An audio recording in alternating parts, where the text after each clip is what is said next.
National Herald કેસમાં સોનિયા ગાંધી અને રાહુલ ગાંધીને કોર્ટ તરફથી મોટી રાહત મળતા ગુજરાત કોંગ્રેસમાં ભારે ઉત્સાહ જોવા મળ્યો છે।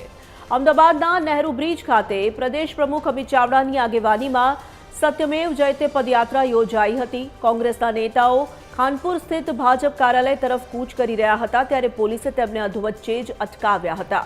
આ દરમિયાન પોલીસ અને કાર્યકરો વચ્ચે ઉગ્ર ઘર્ષણ અને ઝપાઝપીના દ્રશ્યો સર્જાયા હતા।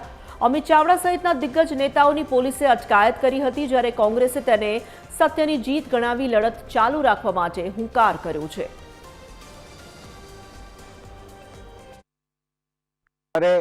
સત્યનો વિજય થયો। નામદાર કોર્ટે તમામ જે આરોપો હતા ખારીજ કર્યા।